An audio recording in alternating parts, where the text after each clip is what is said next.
listening. Hello, Guten Tagen. Welcome to yet another Star Trek podcast, the only podcast where three friends talk about Star Trek. Three friends from different walks of life. One of those friends who happens to be in prison right now. Oh, the prison. Right yeah. No, There's two of us right now. Hashtag free bread. We'll get him back one day. He's getting his tattoo removed. He didn't know it was permanent. But I have the bestest podcasting partner a guy could ever ask for, Drew. Buddy, how you doing? I'm doing great, man. How are you? I'm great, man. I noticed we're rocking hats today because we're on video. Yeah. What's your hat? What's that one? This one I got down in Florida a couple years ago. It's for a brewery, Funky Buddha, I think it says on it. I can't tell because I'm wearing it, but I'm pretty sure that's what it says, Funky Buddha. Anyway, it was a pretty cool brewery. It was down in Fort Lauderdale on a video shoot a few years ago and picked it up there. Nice. What's your hat say? So you can't, I don't know if you can tell on camera, that is the Brahma Bull, the great one, the final boss, Dwayne "The Rock" Johnson. It's his Project Rock line of clothing. Because in the end, if I don't support The Rock's various financial endeavors, who will? You know, the man's hurting for cash. Yeah, he certainly is, isn't he? Yeah, he's definitely hurting for cash. But no, this is The Rock's hat, and it cost me a pretty penny. It's supposed to be a workout hat, a gym hat. Uh-huh. I don't wear this hat to the gym because I paid a pretty penny for it. Do you mind sharing with the audience how much you paid for the hat? $50. 50? Yeah. You know, so The Rock has a partnership with Under Armour, right? Yeah. I have 5 of their hats that I paid about $8 to $10 a piece for that I wear when I'm working out. 5. Yeah, but this one's special though. It has the Brahma Bull on it. Yeah, special hat for a special guy, all right. Thank you. I'm gonna assume that special means like, you know, how you would say it to like not anyway, hey. I'm not gonna continue down that line of thought. I've been wanting to tell you this for a while. Before we jump into the whole Moby Dick episode of Star Trek, yeah. My daughter a couple weeks ago says to me, "Hey, I know what I want to do in the future. I know what I want to do with my life." And I said, "Well, what is it?" I'm excited. She says, "I want to be a lawyer." She says, "I want to be a lawyer. Wow. And I want to work my way up, and I eventually want to be a judge." I'm like, "That's fantastic."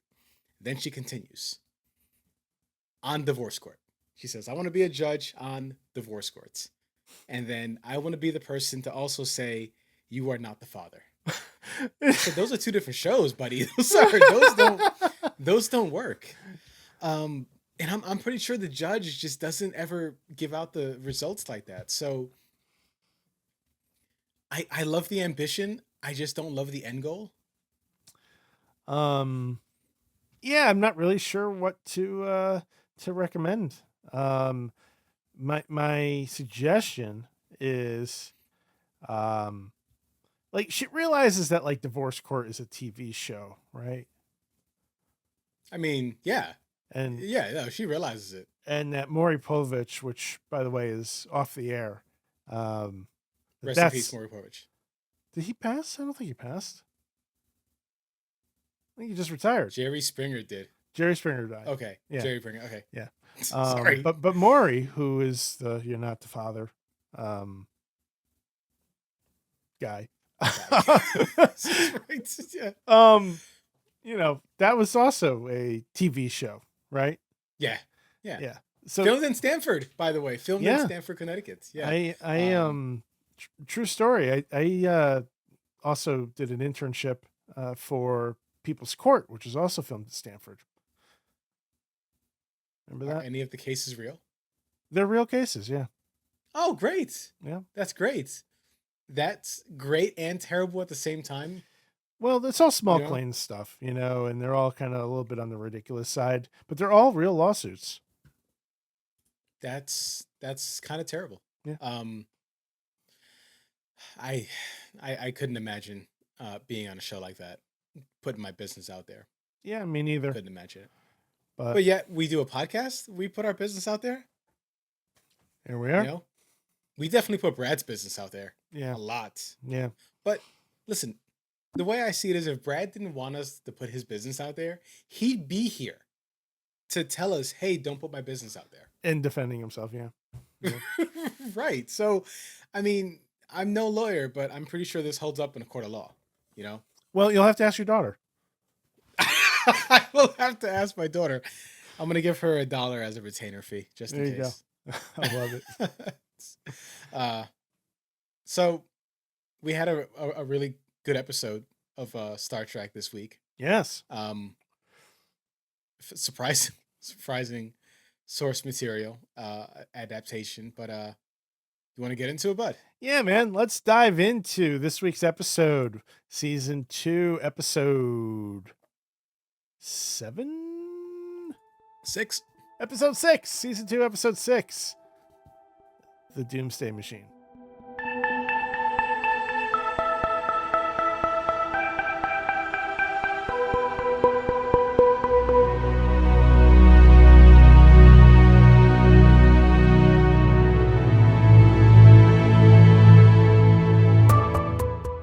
The USS Enterprise receives a distress call from the USS Constellation. As the Enterprise moves in to investigate, it finds the Constellation adrift and almost completely abandoned, except by one Commodore Mathew Decker. Constellation is heavily damaged and surrounded by debris with no sign of the crew. Further exploration reveals a massive planet-killing weapon known as the Doomsday Machine, sparking concern and curiosity among the crew. Captain Decker's obsession with destroying the Doomsday Machine consumes him as he struggles with survivor's guilt over the loss of his crew. His desperate determination to stop the weapon mirrors Captain Kirk's resolve in previous encounters, but with a more personal edge. Decker assumes control of the Enterprise, but starts to make some very questionable decisions. Meanwhile, Kirk is on board the Constellation trying to repair it. Spock analyzes the situation with characteristic logic, providing insights that clash with Decker's emotional state. So, first of all, this is the first time that we've seen another starship on episode of Star Trek, as far as I'm aware, right? Yeah. What'd you think of that? I think it was really well done. It was, it shocked me at first because I thought that the destroyed ship was the NCC 1701. I thought it was the Enterprise, and I'm like, oh my god, what a twist, Right. know. But they look exactly alike. So, what class of ship is the Enterprise? It's So the Enterprise is a Constitution class ship, right? And you'll see this time and time again throughout Star Trek. They'll basically have a number of different ship classes that they'll reuse over and over again, just rename the ship, right? So it's Mhm. kind of like a fleet. So there's a number of Constitution class ships. The Enterprise is one. The Constellation is one. I don't know the rest off the top of my head. And then, like in the movies, we'll start to see some new classes. We'll see the Miranda class, which is a smaller, faster vessel. We'll see the Oberth class, which is a weaker ship, but it's science oriented. They specialize these starships for different needs, and this is something that carries throughout all of Star Trek as the show goes on. Oh, well, and then we have, of course, the Cali class. That's a great example. California class, Yeah. Galaxy class for the Enterprise D. The Excelsior class, we'll see that in Star Trek 3 for the first time. That's a workhorse throughout the entire run of Star Trek, all the way up until Voyager. Which one? The D, you said? Well, the Excelsior class is probably the workhorse of Star Trek. But the Galaxy class too, the Enterprise D, like that's a pretty important vessel as well. We see a lot of Galaxy class ships. So as a Star Trek nerd, like it's a lot of fun seeing these different vessels encounter each other. And, when you see a ship that's the same size and configuration as the Enterprise destroyed like that, it has impact. It has weight. Yeah. Yeah. By what looked like a giant floating vacuum in space. Yeah. Yeah. It actually kind of reminded me of one of those tunnels that my cats like to dive into, the crinkly sack. Right. Yeah. Yeah, it makes sense. I get that. I Mm. absolutely see that reference. Um, yeah, so the Moby Dick comparison in this Yeah. episode, as as you get deeper into the synopsis, I didn't find it wasn't obvious to me because I'm not the smartest guy in the room.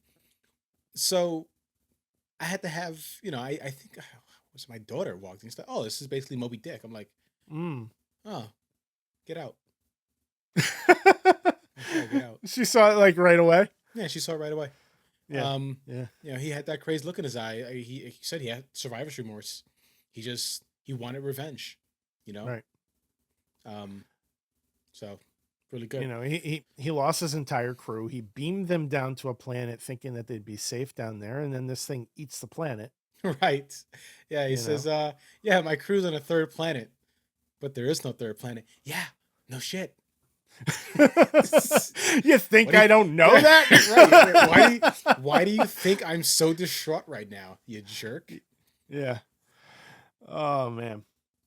So back on the Constellation, Scotty takes charge of repairs, showcasing his engineering prowess under pressure. With limited resources and time, he works tirelessly to bring the Constellation back online, albeit in a reduced capacity, proving once again why he's the miracle worker of the Enterprise. McCoy, meanwhile, ever the voice of reason, he tries to help. I almost said Dr. Decker. McCoy tries to help Commodore Decker cope with his trauma, offering support amidst the chaos. As the Enterprise and the Constellation engage the Doomsday Machine in battle, tensions rise and strategies are tested. Decker's aggressive tactics lead to a perilous confrontation, pushing the crew to their limits and nearly causing the destruction of the Enterprise. But Spock manages to rein in Decker's reckless behavior and highlights the clash between command authority and irrational decision making under duress. In a final act of bravery, Decker sacrifices himself by piloting a shuttlecraft on a collision course straight down the maw of the Doomsday Machine, ultimately destroying both vessels. The Enterprise narrowly escapes the cataclysm, but not without loss. This episode ends with Kirk and Spock pondering if this is the only Doomsday device out there, and hoping that it is, in fact, the only one. I would watch an entire movie Mm. based around the Doomsday Machine. Yeah. If it wasn't for Kirk, well, if it wasn't for the episode, this would be a no-win scenario. Yeah. No, this is 100% a no-win scenario with a captain, who is emotionally blindsided, right, by the loss of his crew, the loss of his ship. Decker struck me as the type of guy who probably had the same skill set as Kirk, but just lost it mentally. Yeah. And I think if Kirk and him had flipped shoes, it's possible we might have had the same situation, right? Just reversed. Yeah. Yeah. That same determination, like you said, that same grit, that same determination. It's the characteristics that we've seen Kirk display numerous times. Right. Kirk is willing to go the extra mile. No, actually, has he ever done revenge? We've never seen Kirk on a revenge mission yet. Not yet. I mean, you've seen Wrath of Khan, so you know that he's possible, he's capable of it. Hmm. Well, there's more beyond that too, but no spoilers for me. None. Okay. Negative. All right. I kind of want to know now, but I'll wait. We only have like 2 more episodes, and then the series is over. Yeah, basically. Yeah, but if you make that Doomsday Machine a little bit bigger, and a little more, I mean, it was trying to hail the Enterprise, wasn't it? The Doomsday Machine, no. Um, But it was the the hailing for Constellation. it was a Constellation, yeah. Gotcha. Okay, all right. So the Constellation put out a distress call. I'm assuming Decker was responsible for the distress call. And despite all the radiation and interference, the Enterprise was able to pick it up.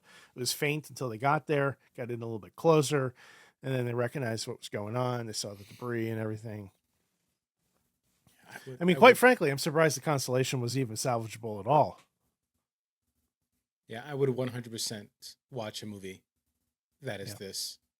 You know, how do you beat something that you're throwing your heaviest weapons at? Right. How do you beat something that, I mean, again, because of the time constraint, oh yeah, no, one little ship, you know, setting it to auto destruct is gonna beat it, but that shouldn't be it, man. Right. That shouldn't be it. Yeah. Well, what'd you think of the actor that played Decker? I His think name his name was let's see here, William Wyndham.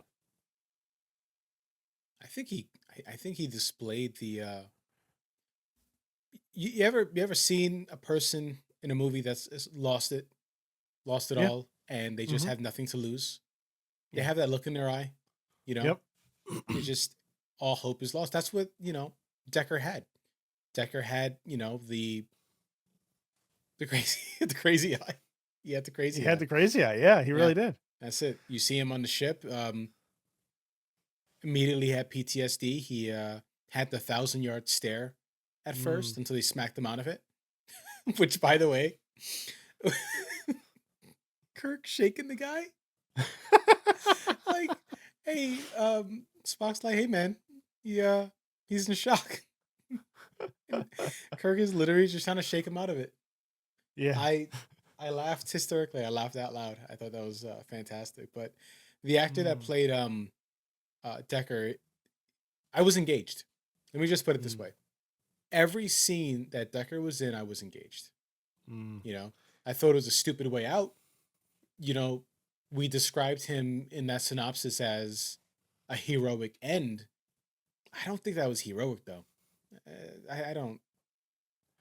Well, I think he was troubled, uh, beyond the capacity that he was capable to withstand. So whether he committed suicide by sacrificing himself or he committed suicide by other means, I think it was clear that, Matt Decker was not long for this world, right? Like there was no coming back from this for him. He lost his entire crew, hundreds of people, and he had to live with that. And I Yeah. don't think he was able to. So he made a noble sacrifice to save the Enterprise. But what if it didn't work? Right? Like there was no guarantee that that was going to work. How about we play a little more sliding doors? How about we play a little more butterfly effect, right? A what Okay. if?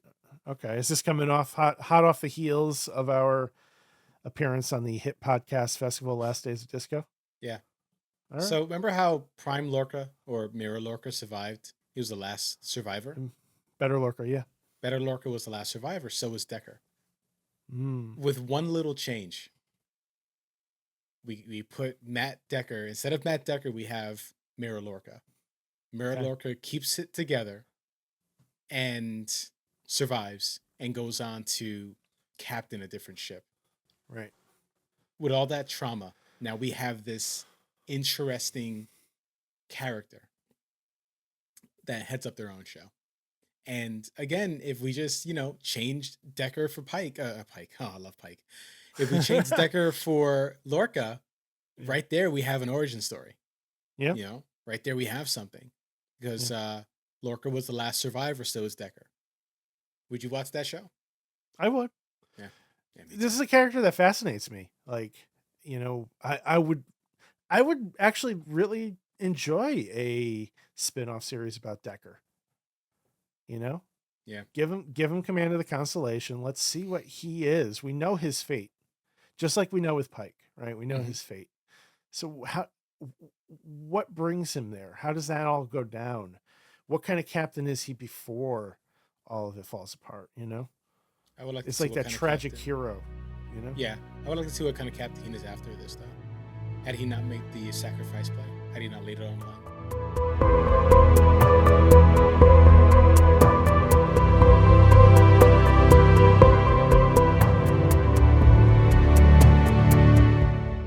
As we're talking about this, it occurred to me that during the battle with the Hmm. Doomsday Machine, neither ship attempted to fire a photon torpedo.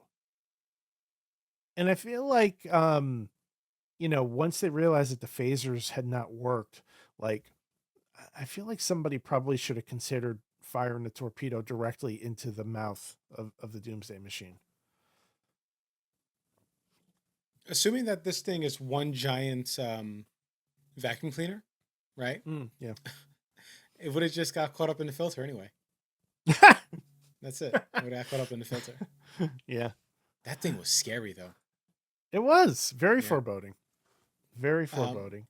so we only have access, you and I, we only have access to the episodes that were, I guess, remastered, right?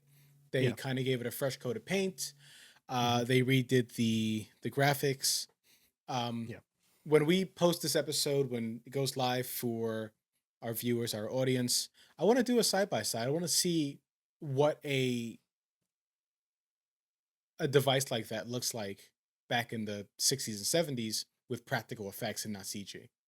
It wasn't all that different, to be completely honest. Like if you go on Memory Alpha, Hmm. they have a few side by sides, and it's pretty damn close. If anything, I think the biggest change is in the constellation itself. Hmm. But the Doomsday Machine, Planet Killer, it's really quite close. I'll send you the links after we're done recording. I Yeah. think you'd be surprised. Yeah, it'd be nice to kind of, put it, even if we do Yeah, like a side by side for our sure. audience. I think they would appreciate that.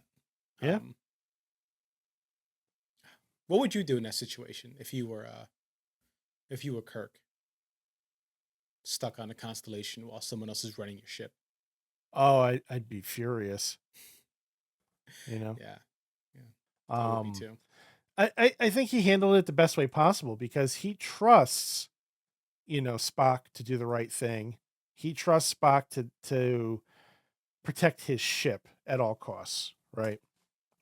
And he knows that the fact that um, Decker is in charge isn't going to prevent Spock from doing what it takes to ensure that the Enterprise is safe. Yeah, So he gives him the order that he needs so that Spock has that plausible I was obeying a direct order from my direct superior, right? yeah. If it ever came down to that. But I feel like Spock knew all along how this is going to go down. It's so you know more about the rulebook than I do. Okay. Was Decker in the right? Was Decker right to come in and just take command? Can he actually do that Yeah, he can. because of his rank? Yeah, because of his rank. That's a recurring theme.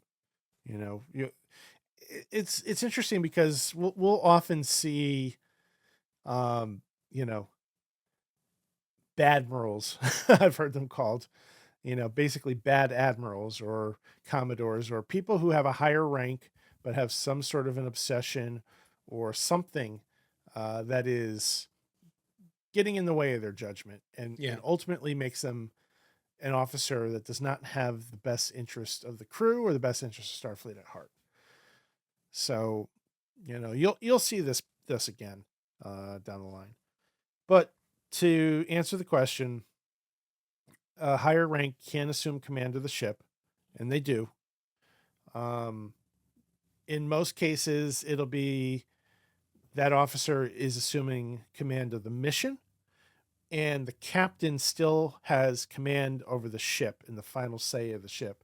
So Decker, in that case, would be able to say, "Captain, I order you to pursue," and if the captain feels that it's not appropriate, he can resist, defy the direct order, but that might go on his record. Right. Which is what Spock said. Right. Um, you know, it got kind of got tongue tied. It got glossed over a little bit.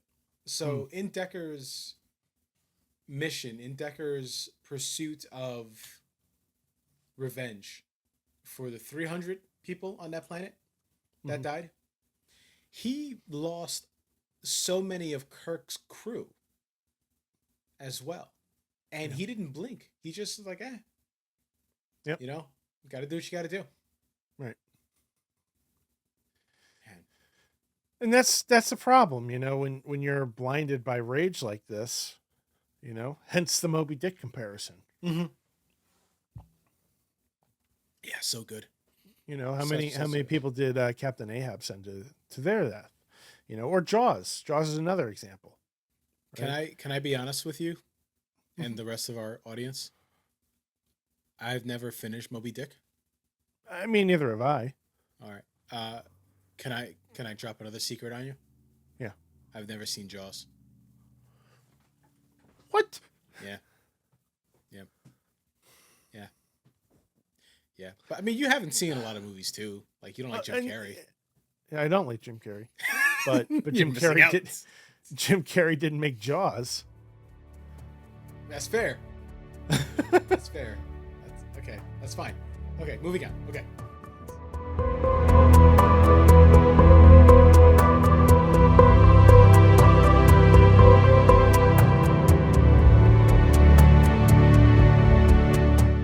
Have you ever been so blinded by rage that you just don't recognize your actions, and you're just so laser focused and just you have the blinders on? Of course. Of course. I mean, I would say all of us do, but you know, it's having the wherewithal to be able to take a step back and have that moment of introspection where, you know, you can say, okay, I recognize that I'm acting irrationally right now, but I need to do what's right for whatever, you know, your crew, your coworkers, your spouse, whatever, right?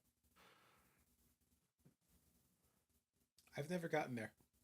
You've never been that angry? Never been that angry. Hmm. I'm much more mellow now than when I was working at that horrible place with you. I mean, you know, I used to get angry, but never, never to a point where I'm gonna regret my actions. Yeah. So at least I got that going for me.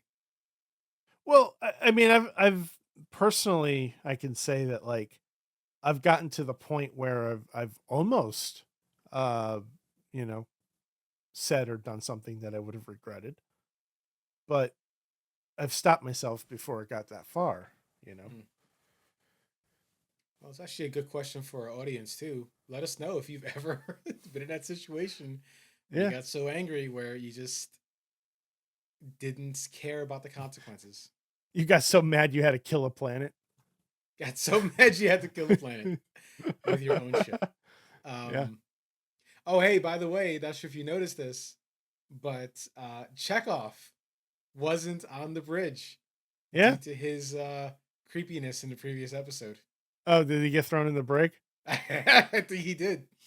I think he did. What a horn dog Chekhov is. Yeah.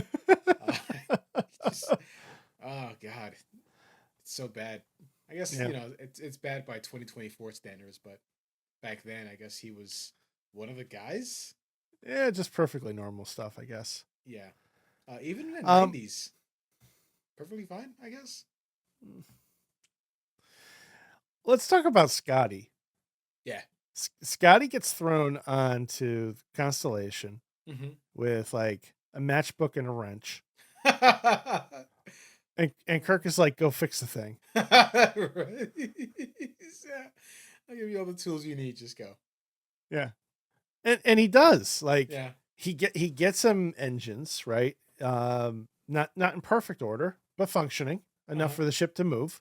Yeah. he gets some phasers Yep. somehow.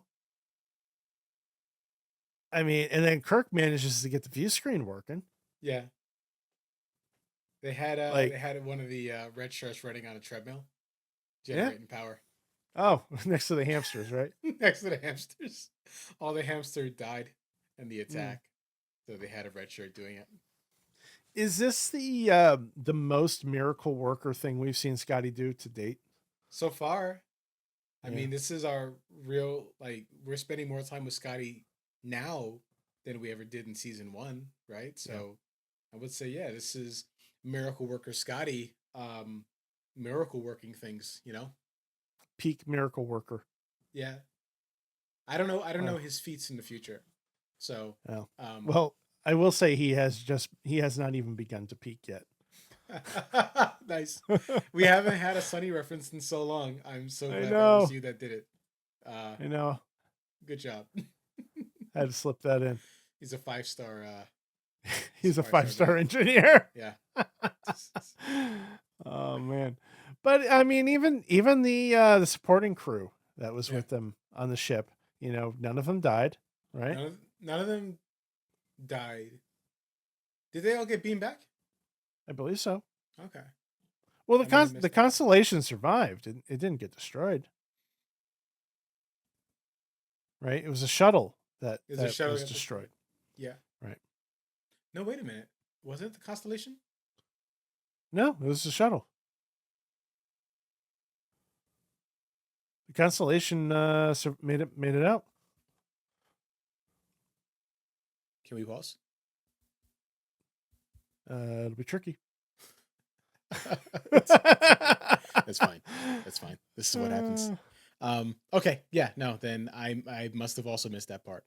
I thought that he set it to self-destruct while it was still going into the vacuum cleaner, and I thought that's what destroyed it. In addition to the shuttle from the Enterprise that also got destroyed. Right. So Kirk thought about activating the ship's self-destruct system, but there wasn't enough power. Oh, it was destroyed. No, you're absolutely right. It was destroyed. So Scotty overloaded the engines from auxiliary control, 30 seconds, no way to reverse it.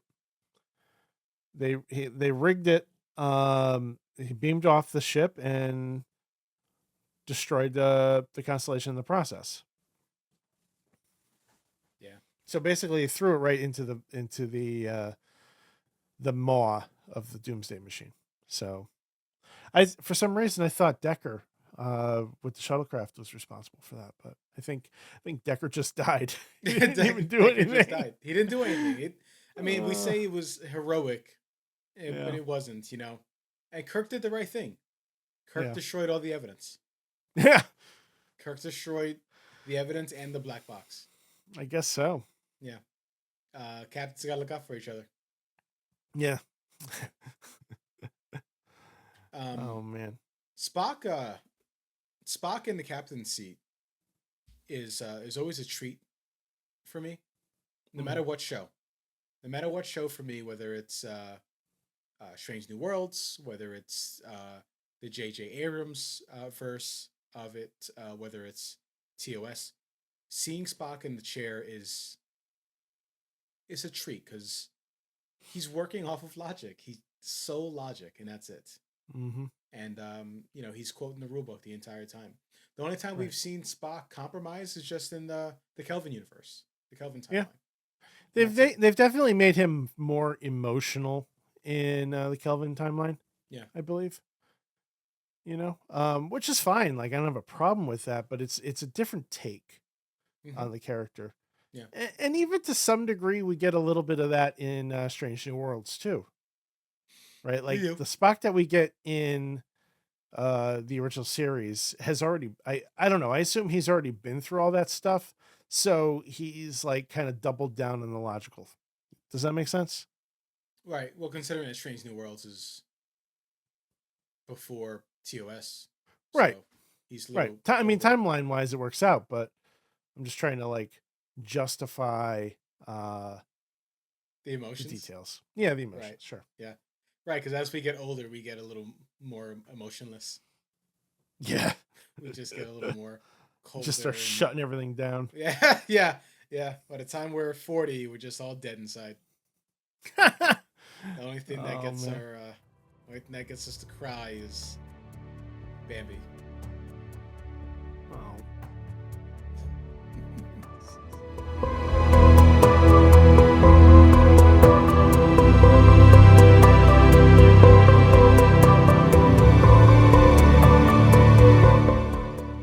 Hey, you want to rate this thing? Yeah, let's do it. Let's dive in. Okay. What do you think I'm going to give this episode? I think you're gonna give this episode out of 10. Yeah. Out of 10, I think you can give this episode an 8. I'm going to go a little higher than that. I'm going to go with a 9. Really? Yeah. Wow. I All like right. this episode. I like this episode a lot. This is one of those episodes that I used to see on when I was younger a lot. So there's a bit of a nostalgia, at play in this rating.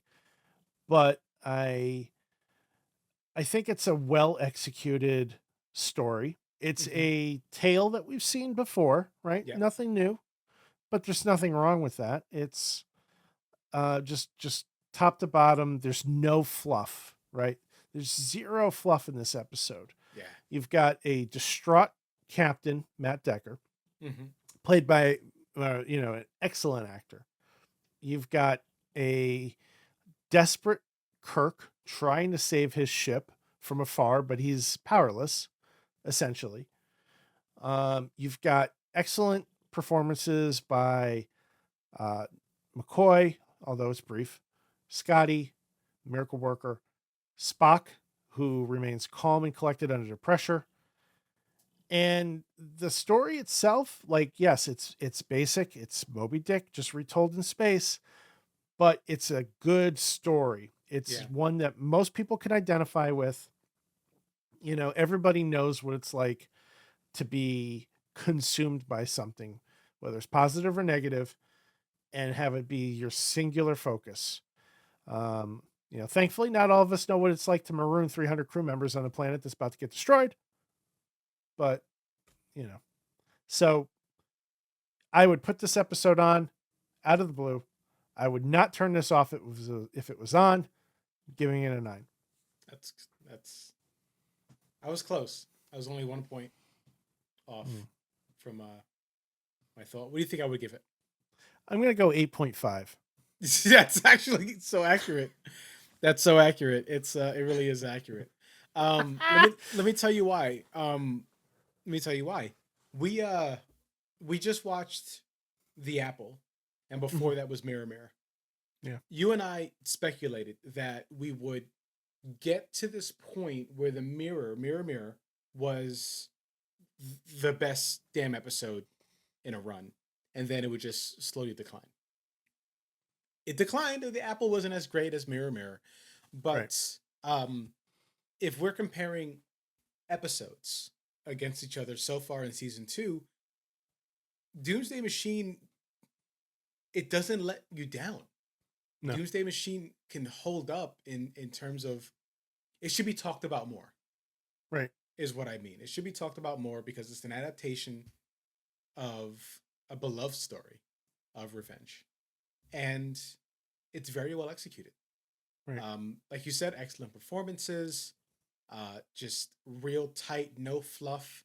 It just kind of jumps right into it, And we have we have a Kirk that's not murdering folks. It's another captain that's murdering folks, and it's Kirk, trying to talk reason into this person.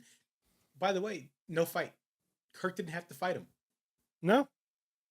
Right, because normally Kirk would do his. He'd throw punches. Yeah. He would definitely have Decker catch these hands, but there's not necessary. We're seeing a Kirk that was able to. Actually, did Kirk really do anything to talk Decker off the ledge? No, Decker was 100% off the ledge. So by the time Kirk had to intervene, Kirk was powerless. All he did was convince Spock to do what was needed to regain control of the ship. So if we took Kirk out of this episode, does he factor?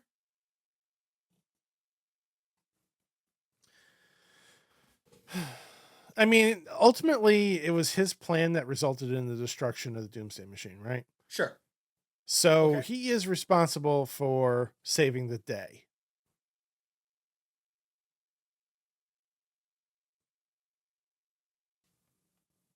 Besides that, it was Scotty that did the heavy lifting with the engineering.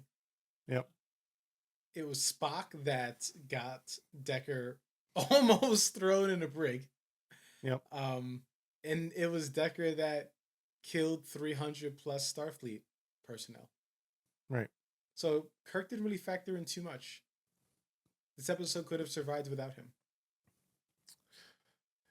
I mean, someone else would have come up with that plan. There would have been a different plan.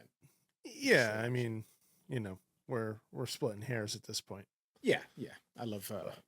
I mean, I it's fine. I get it. I love Kirk. I love that Kirk didn't murder anybody this episode. Yeah. So we're good.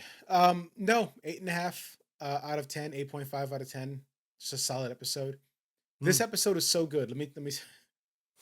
I was editing photos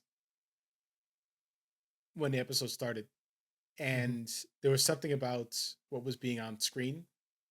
From the very first scene, you see Kirk, where they kind of shot him maybe 35 degrees below eye level. They gave him the hero angle. And there was just something about it, about the shot, about what he was saying. It just grabbed my interest right then and there. And then the whole episode didn't let me down. It caught my attention. Computer shut down and I was engaged. I was fully engaged. So this episode just maybe needs to go to a 9.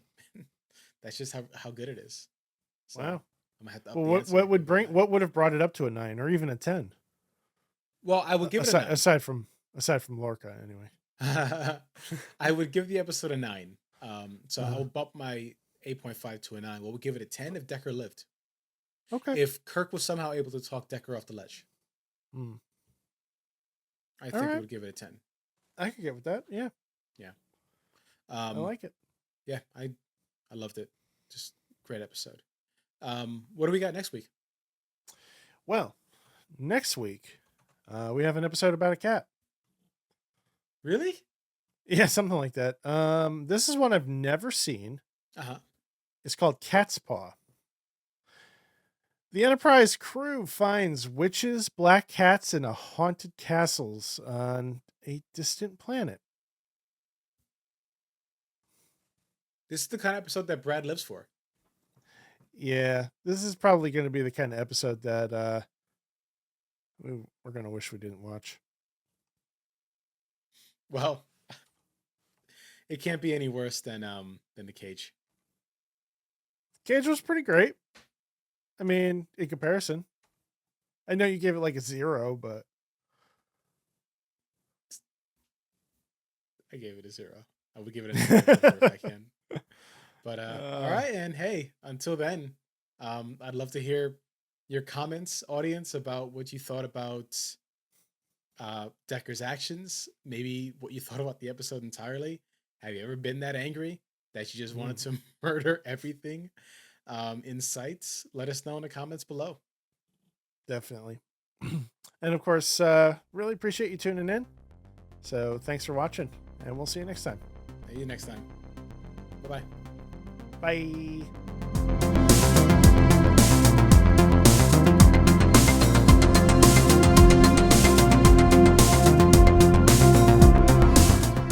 Thank you for listening to this week's edition of yet another Star Trek podcast. We are a part of the Retro Sessions Network.